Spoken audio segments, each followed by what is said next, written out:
आखिर क्या कारण रहा होगा कि लगभग 600 फीट की ऊंचाई पर एक सुनसान पहाड़ी के ऊपर इस रहस्यमयी मंदिर का निर्माण कराया गया। प्रयागराज से 200 किलोमीटर दूर मध्य प्रदेश के सतना जिले में स्थित मैहर।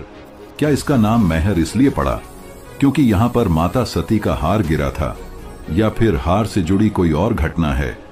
क्या सच में यह मंदिर 1000 वर्ष पुराना है? और क्या सच में यहां पर आल्हा और उदल चिरंजीवी देवी मां को फूल चढ़ाने आते हैं, या फिर बात कुछ इससे भी अधिक गहरी है? ऐसे ही रहस्यों से भरे हुए इस मंदिर में प्रतिदिन हजारों की संख्या में लोग दर्शन के लिए आते हैं और नवरात्रि में संख्या विकराल हो जाती है।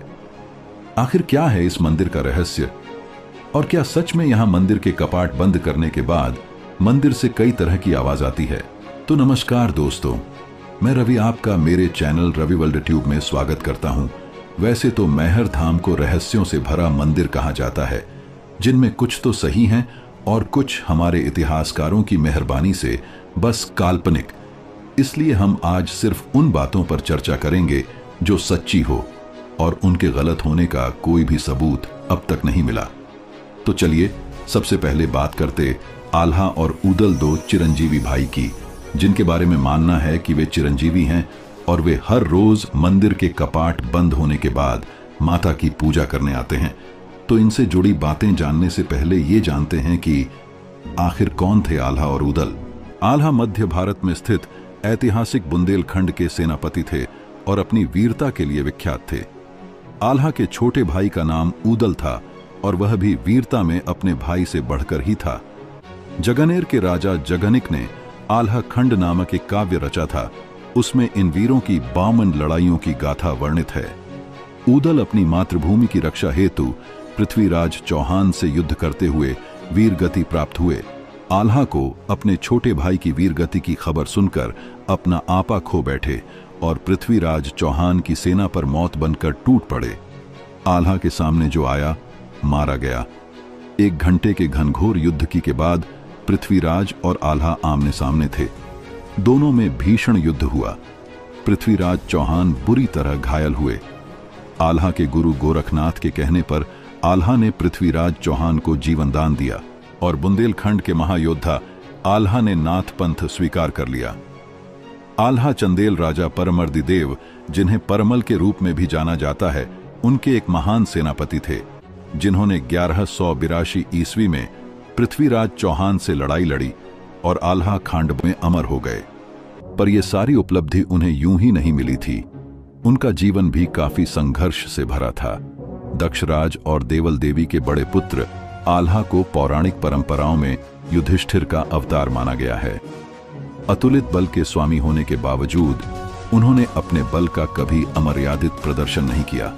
आल्हा जिस युग की उपज थे उसे परंपरागत रूप से सामंती काल कहा जाता है, और जाकर कन्या सुंदर देखी ता पर जाय धरी तलवार इस युग का कटु सत्य था।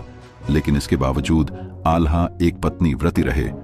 आल्हा और वीर भूमि महोबा एक दूसरे के पर्याय हैं। यहाँ की सुबह आल्हा से शुरू होती है और उन्हीं से खत्म।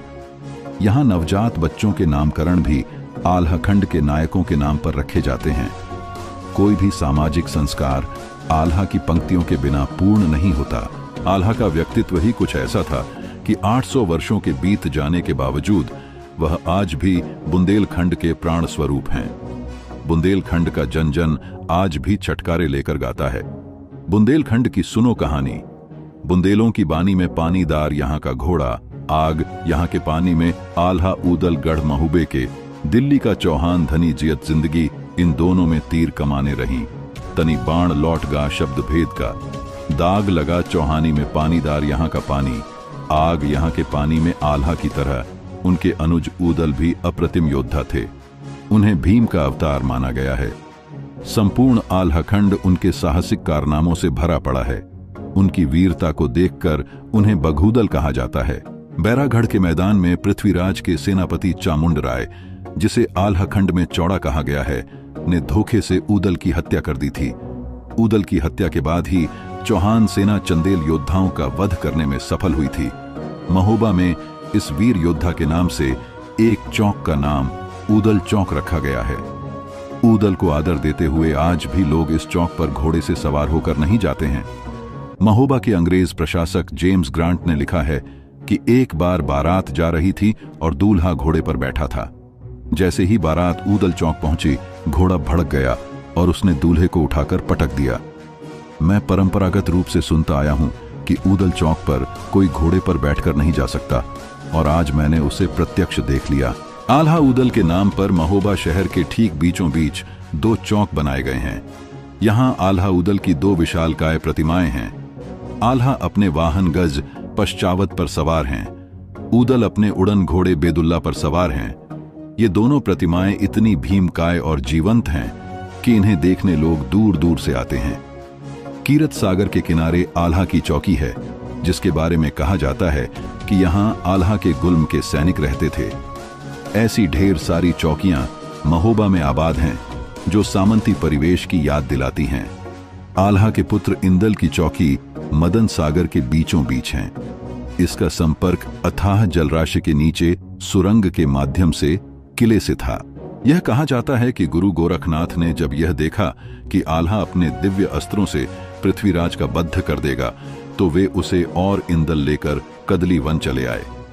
इस कदली वन की पहचान हजारी प्रसाद द्विवेदी ने उत्तराखंड के तराई इलाकों से की है। आल्हा की उपास्य चंडिका और मनिया देव आज भी महोबा में उसी प्रकार समादृत हैं।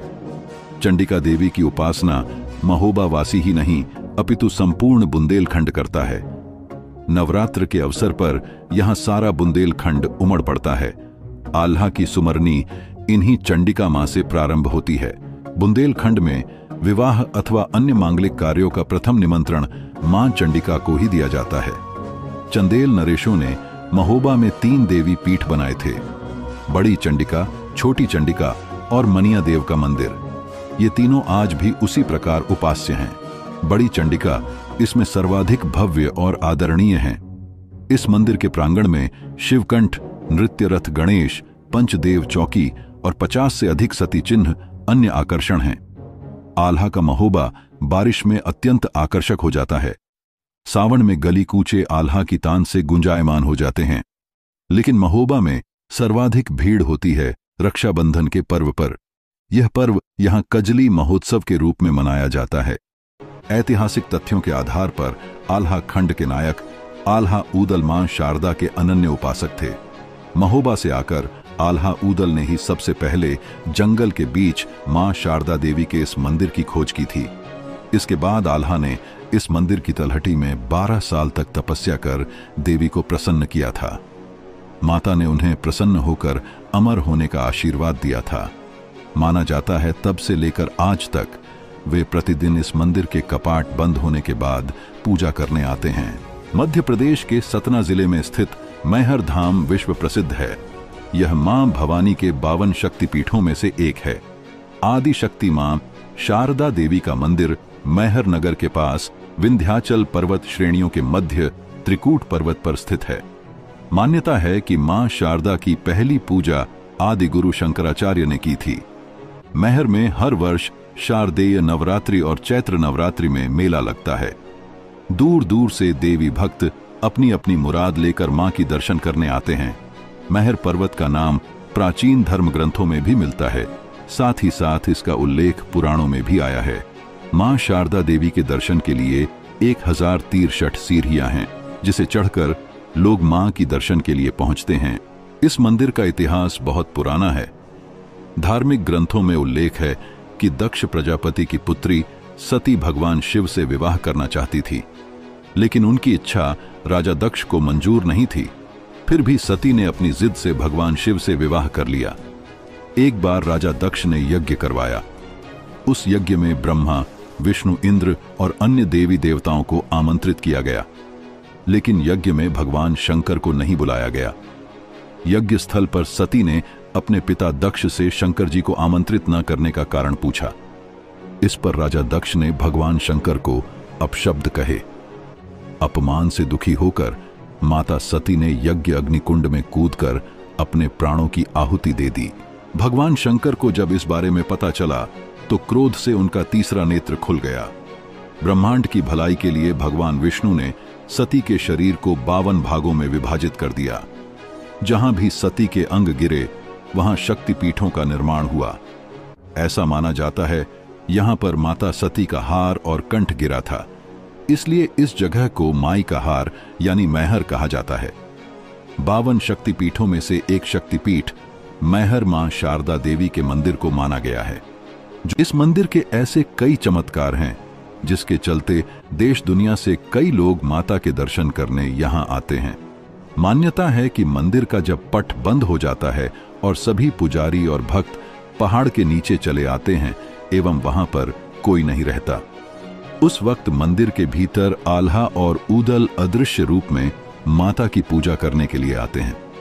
सुबह जब मंदिर का पट खुलता है उस वक्त मां की पूजा हो चुकी होती है, जिसके प्रमाण कोविड के दौरान जब लॉकडाउन में मंदिर बंद कर दिया और पुलिस की पहरेदारी थी, पर सुबह जब पुजारी जी ने मंदिर खोला तो आश्चर्यचकित रह गया।